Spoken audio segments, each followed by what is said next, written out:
My name is Lisa, and I live in Austin, Texas, with my mom, Sandra, and my dad, David. I'm 18 years old, just finishing up high school, and for as long as I can remember, my family life has always felt complicated. On the surface, people might think we're just another regular family, but behind closed doors, it's a different story. My dad has always been the kind of man who cares about money more than people. He's sharp-tongued, quick to anger, and never seems satisfied, no matter what my mom does for him. My mom, on the other hand, is one of the most patient and kind-hearted people I know. She works hard, sometimes too hard, to keep everything together, even when my dad demands more than she can give. Growing up, I never fully understood why my mom put up with it. She would always brush off my concerns, saying, "It's fine, Lisa. Some things are just complicated." But as I got older, it became impossible to ignore the constant tension in the house. The shouting, the guilt trips, and the way my dad always managed to make her feel like she owed him something. It wasn't always bad, though. There were days when things felt almost normal, and I clung to those moments like lifeboats in a storm. But deep down, I knew those moments wouldn't last. I spent a lot of time at my best friend Mia's house just to escape the heavy atmosphere at home. Her family was everything I wished mine could be: warm, supportive, and loving. It was like stepping into another world. Still, I always came back, mostly because of my mom. She was my anchor in all the chaos. Even though she rarely stood up to my dad, she was always there for me, helping with school projects, cheering me on at soccer games, or just sitting with me in the quiet moments when I needed someone to listen. I don't know how she managed to stay so strong, but I admired her for it. Looking back now, I think I always knew something had to change. Our lives were like a rubber band stretched too thin, just waiting to snap. And one day, it finally did. But at that time, I couldn't have guessed how much everything was about to shift. It all started on an ordinary afternoon, the kind where nothing seems out of the ordinary until everything comes crashing down.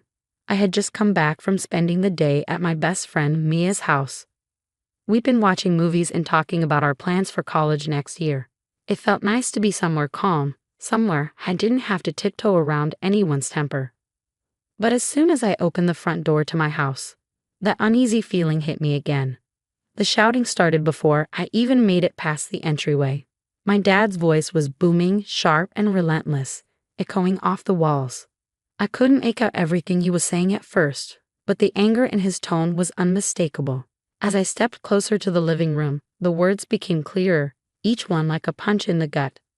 "How dare you give me your inheritance money and not tell me? Do you think you can just hide things from me? I need that money," he bellowed. I froze in my tracks, my heart sinking. My mom's voice, much quieter, was trembling as she tried to explain herself. "David, I didn't hide anything from you. That money was for Lisa and me.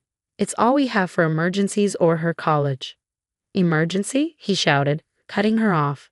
"I'm the emergency. I've got debts to pay, and you're sitting on cash like it's nothing. You're my wife, Sandra. That money is mine too." I stood there, not sure if I should interrupt or stay silent. My hands were shaking as I clutched my backpack, wishing I could disappear. But then my dad saw me.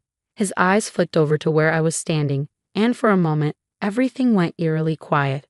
The rage on his face softened, not into anything kind, but into something cold and calculating, like he'd been caught.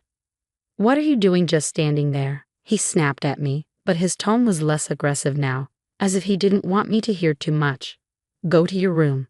Before I could say anything, my mom stepped in. Her voice was still shaky, but there was a determination in it I hadn't heard before. "Liza," she said softly, "go to your room and pack your things. We're leaving." I turned to look at her, stunned. "What? Mom, what are you talking about?" "We're leaving this house," she said, her voice breaking as tears streamed down her face. "I can't do this anymore. I won't let you grow up thinking this is normal."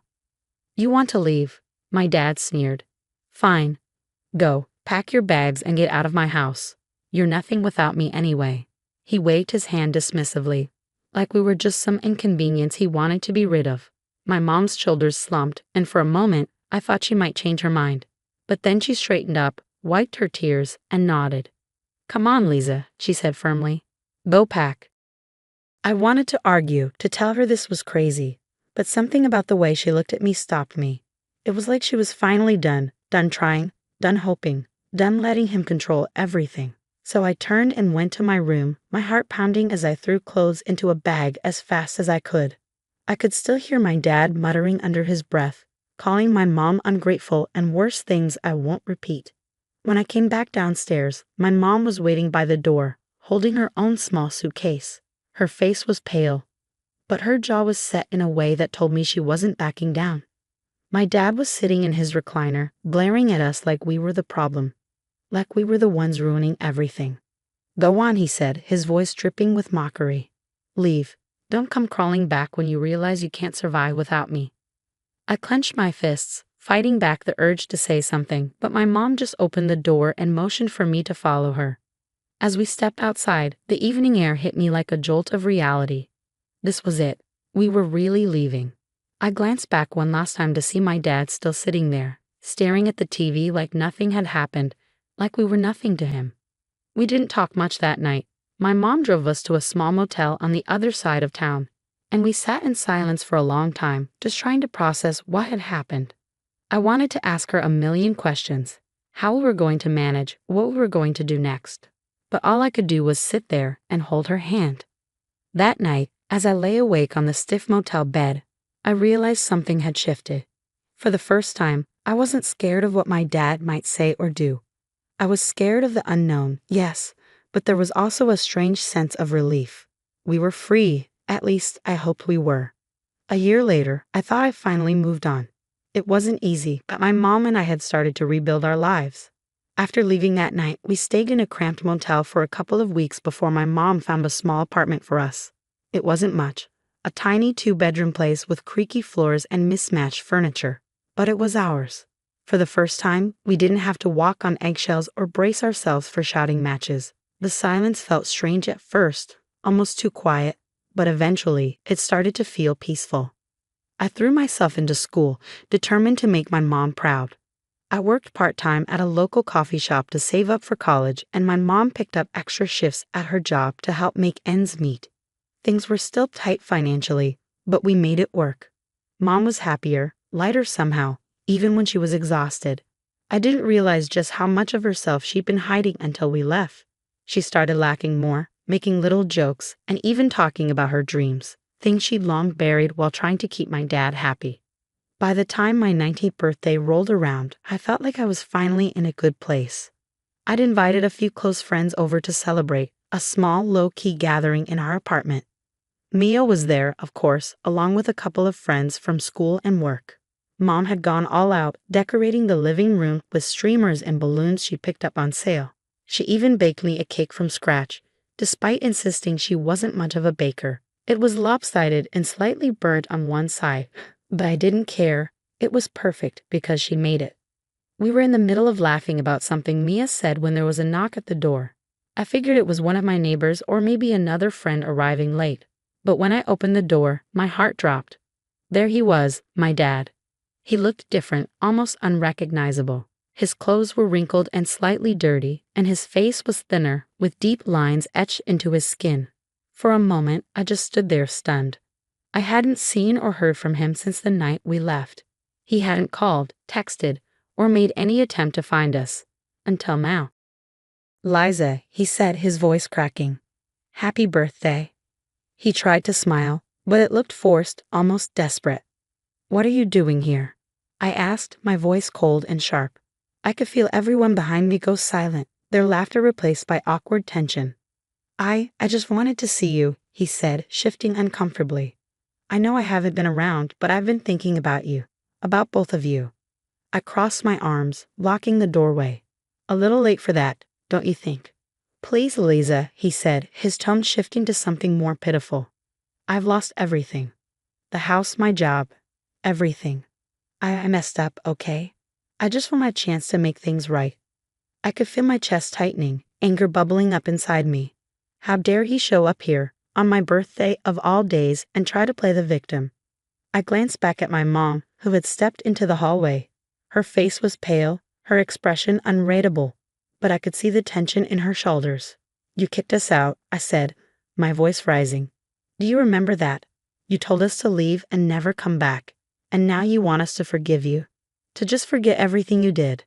I know I was wrong, he said quickly, holding up his hands like he was surrendering. I wasn't thinking straight. I've changed, Liza. Please, I just want my family back. Family? I scoffed, feeling the weight of every argument, every insult, every moment of pain he caused. You didn't care about family when you were screaming at Mom or demanding money that wasn't yours. You only care now because you have nothing left. Liza, please, he begged, his voice breaking. I'm sorry. I'm so sorry. By now, everyone in the room was watching the birthday celebration completely derailed. I could feel their eyes on me, waiting to see what I would do. My mom stepped forward then, her voice calm but firm. David, she said, you need to leave. This isn't the time or place for this. But he ignored her, his eyes locked on me. Liza, you're my daughter. Please, I'm begging you. I clenched my fists, every muscle in my body tense. For a moment, I thought about giving in, about letting him stay just to avoid making a scene. But then I remembered all the nights I'd heard my mom crying herself to sleep, all the times I'd felt helpless and scared in my own home. And I knew I couldn't let him back into our lives. Not now, not ever. No, I said firmly, my voice steady. You don't get to ruin my life again. You don't get to ruin my mom's life again. You made your choices, and now you have to live with them. Liza, he started, but I cut him off. Get out, I said, my voice rising. Now. For a moment, he just stood there, looking at me like he couldn't believe what I just said. Then, slowly, he turned and walked away, his shoulders slumped in defeat. I shut the door behind him, leaning against it as I tried to catch my breath. The room was silent, the tension so thick it was almost suffocating. But then my mom came over and wrapped her arms around me, and I felt some of that weight lift. I looked around at my friends, who were all giving me encouraging smiles, and I realized something important. I wasn't alone. I had people who cared about me, who supported me, and I didn't need my dad to feel whole. The party didn't go exactly as planned, but in the end, it didn't matter. I had stood up for myself, for my mom, and for the life we'd worked so hard to build. And for the first time in a long time, I felt proud. As the door clicked shut behind him, I felt a strange calm settle over me. I had finally stood up for my mom, for myself, and I knew I wasn't going to let my dad drag us back into his mess. The weight of the past year lifted just a little, and I felt a rush of freedom I hadn't realized I was missing. The party didn't exactly go as planned, but in that moment, I didn't care. My mom was by my side, and my friends surrounded me, reminding me that I wasn't alone. I wasn't defined by my father's mistakes or his absence. I was my own person now, stronger, freer, and proud of the life we were building together. Whatever came next, I knew I could handle it. And for the first time in a long time, I felt like I was finally living on my own terms.